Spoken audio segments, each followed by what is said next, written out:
7h22, l'édito sport. Bonjour Virginie Fulpin. Bonjour Dimitri, bonjour à tous. Alors on parlait de métaux rares, il y en a plein dans les raquettes de tennis et notamment celle de Novak Djokovic. Il l'a reprise en main hier. Le numéro 1 mondial a battu Lorenzo Musetti hier soir au tournoi ATP de Dubaï. C'est un des rares tournois où on peut jouer même sans vaccin.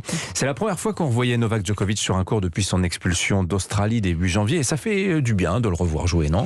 Enfin, on peut parler de Novak Djokovic pour ce qu'il sait faire de mieux au monde, c'est-à-dire jouer au tennis. Ça paraît basique comme ça, mais depuis le début de l'année, quand on évoquait les revers du Serbe, c'était surtout pour relater son expulsion d'Australie plus que sa frappe à deux mains. Hier soir, on a redécouvert le joueur. Et s'il y a un seul sujet sur lequel il peut mettre tout le monde d'accord, c'est que c'est un sacré joueur quand même. Remonté comme un coucou pour son retour, il n'a laissé aucune chance à l'Italien Lorenzo Musetti à Dubaï. 6-3, 6-3, ça n'a pas fait un pli. Il n'y a personne de plus dangereux sur un court qu'un Novak Djokovic blessé dans son orgueil. En plus, sa place de numéro 1 mondial est en danger, à la portée de Daniil Medvedev.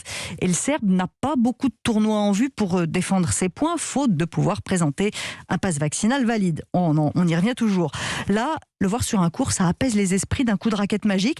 Il n'y a plus d'un côté ceux qui honnissent Novak Djokovic pour son égoïsme en pleine pandémie et ses petits arrangements avec la loi qui ont fait pchit en Australie, et puis de l'autre les antivax qui en ont fait leur nouvelle égérie. Non, il y a un joueur de tennis, un des meilleurs de l'histoire, et c'est bien cette facette-là qu'on a envie de voir.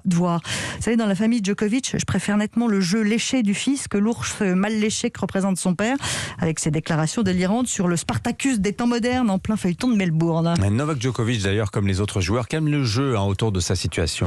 Mais il l'a dit, il avait besoin de temps pour se reposer mentalement après son éviction de l'Open d'Australie, et aujourd'hui il a un discours assez mesuré. Il veut pas se faire vacciner, et tant pis s'il rate Roland Garros et Wimbledon. Au moins il assume, et il met en même temps un petit coup de pression aux organisateurs. Rien n'est jamais tout noir ou tout blanc avec Djokovic, mais c'est quand même nettement plus clair qu'à Melbourne. Et les autres joueurs changent aussi d'attitude. On n'est plus pour ou contre Djokovic sur le circuit, comme c'était le cas en Australie.